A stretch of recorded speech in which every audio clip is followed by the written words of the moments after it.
Hello, today we're going to talk about the topic of time as an object. And what does that mean?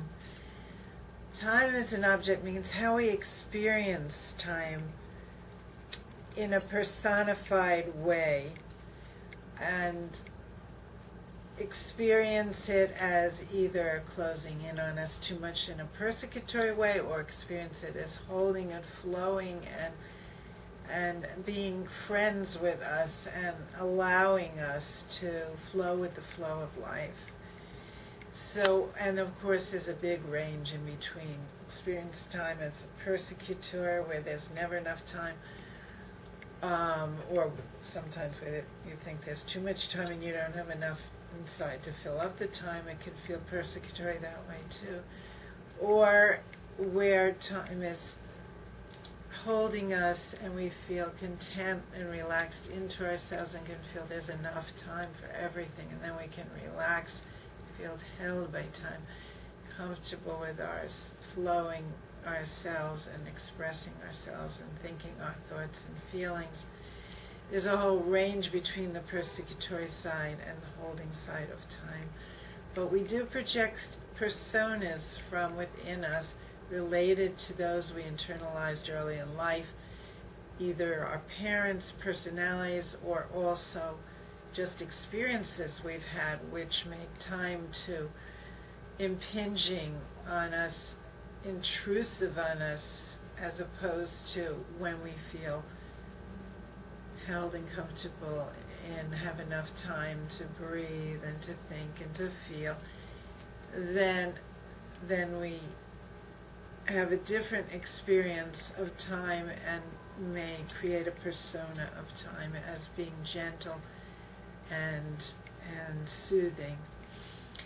So in order for us to become happier and more fulfilled in our lives, enjoying what we're doing in the moment rather than always worrying about what's going on in the future or being troubled by what went on in the past, in order for us to flow with the present, we need to understand that our conception of time is very related to what we project onto it, that has personas involved, like time as a persecutor, or time as like a holding mother that's holding us in a soothing way and allowing us to feel and think and express ourselves freely without feeling we're going to be intruded on, impinged on, and have obstacles put on in our way. Now, the topic of time is a very weighty one. People talk about time management, but they usually talk about from the outside. I'm going to try to give more of an internal sense of time, because whatever schedules you have for yourself from the outside, if you have internal problems about your conception of time, for example, always underestimating how much time something will take, and that's like set up as a habit in your thinking, then you are setting up a situation where time is persecutory over and over and over again. Because every time you underestimate how much time it'll take to do something, or in a day how many things you could do, you're setting yourself up for failure. You're setting yourself up to, in the end, feel like you're a loser, because you're not going to get things done in the amount of time you thought it would take. If you overestimate time, you give yourself a chance to feel like a successful person every day, because you know you become habituated to getting things done before you expected you needed to. So you have a sense that you have the time to do what you need to do, and you overestimate how long it'll take, so you give yourself a cushion of time, extra time, and that way you can be really present and relaxed in what you're doing. This affects the total way you feel about yourself. As I say, then you can feel like you're a successful person each day, a winner rather than a loser in the simplest terms. And this just because of how you think about time. So no matter what external schedules you would do in like a time management scheme, that can't be negotiated well if you don't have this internal conceptual sense of time where you allow yourself more time rather than less. And also there are times where people will think they have that in a sense they feel like time is too much for them because they don't have enough inside. They're not in touch with what's inside. They're not feeling like they have anything to say sometimes. Sometimes in psychotherapy, a person will come in and say, I don't think I have enough to say today, or I don't have anything to say today. And generally that leads to a very profound session where the person opens up very deeply, but only if the psychotherapist they're with is able to help them be aware that they're afraid of feeling things within, that painful feelings, angry feelings, aversive kinds of feelings that they're afraid of feeling. Because we always have something to say. We always have thoughts and feelings flowing through us unless we have a defensive arrest in that, unless we're repressing our feelings or cutting them off, or cutting off our thoughts and blocking them out.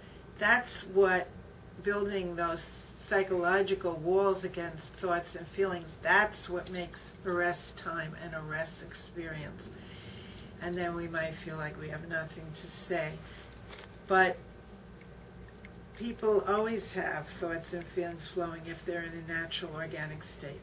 So a psychotherapist will help the person to be aware they're blocking things or cutting things off, and that way they're open their awareness to feeling what they're afraid to feel, think what they're afraid to think. Often it's very painful feelings. Someone came into a therapy session recently with me, and she's been coming 2 times a week, and she's been working steadily with dream material and with all thoughts and associations to what her dreams and experiences mean, and every session felt very important. Suddenly she's feeling like she has nothing to say. There's such an effort to get there. Maybe she should cut back to once a week. But when we took a look at the situation together,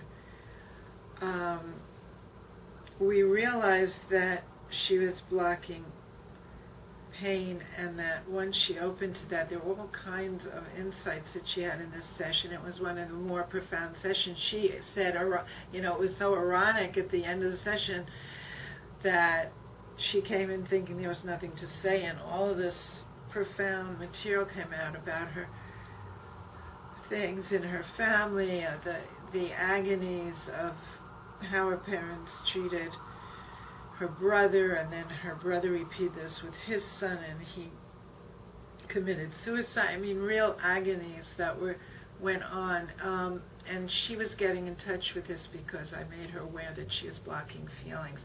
So the session became very profound, and then I said to her that when you're stopping your thoughts and feelings because you're afraid of what you're going to feel or think, or both, then it seems like everything is such an effort to get to the session.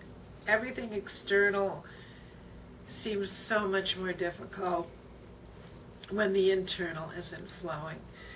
And our concept of time is part of this, because she's feeling like, I don't have anything to say. What's all this time? What am I going to do with all this time in the second session?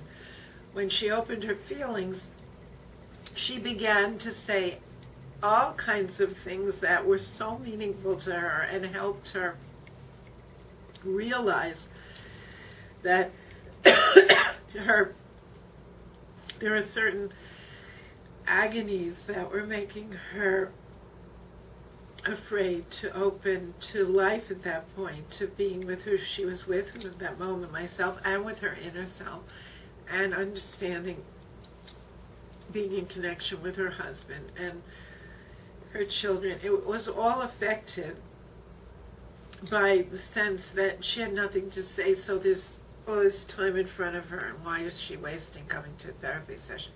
when all this pain opened up and she realized what was going on, the second session seemed very, very important, because all this meaning came to her, and then she no longer had this feeling that, it's such an effort to come, because the sense that it was such an effort was because she had so much bottled up inside. It made the pressure of coming from the outside so difficult. So we understood this together. We also understood that when she first came in and was going to tell me that she thought maybe she should cut down to once a week because she was feeling like she didn't have enough to say, that she was afraid to say it because she was projecting onto me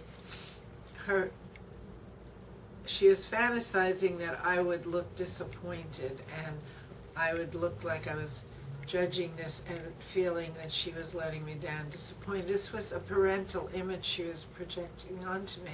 When she saw that I didn't respond that way and that I just wanted to understand with her what she was feeling or not feeling, then she realized this was coming from inside of her, and this fear that she was always going to disappoint the other was also related to a concept of time, because it was related to a sense that she was always letting the other down. She didn't have enough to give. She wouldn't have enough inside.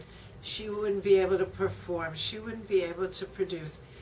It all came together in the sense that she was a loser, she wasn't good enough, she was a failure, her parents were disappointed in her, and now she carries this feeling that I would be disappointed in her, because it's a projection of her own sense that she's always a disappointing person. So all that was tied in with her sense of time. Once she saw that she had conscious control over opening the doors to a free flow of organic thought and feeling, and that as normal human beings, as healthy human beings, we'll always have something to say, because we always have thoughts and feelings flowing through us, and that she wasn't any lesser than anyone else in that she wasn't inadequate and just didn't have anything to say. Then she felt really full and able to see how a process of twice a week work was moving her forward, and that also related to her feeling that in her life she could go forward with things, and that she could start to see herself differently, not as this loser who didn't have enough inside, who was inadequate, who was disappointing her parents, but as somebody who was really just learning about how her psychology of her mind works, so that she could open the doors when she was unconsciously closing them and putting herself in a state where time became persecutory because it was demanding something she couldn't deliver. And she then could relinquish persecutory time and the flow of feeling held in time and held in the therapeutic space with me as a therapist, held within her own body, where she nurtured her inner self and could still connect with her deepest child self and her feelings from the deepest beginnings of life. When she could feel all that together, then time was also holding and benign, and mortality was no longer a terrible threat, but rather was just a reality we live with. But it wasn't impinging on her and making her think, as she had been thinking just recently, that she was going to die very soon.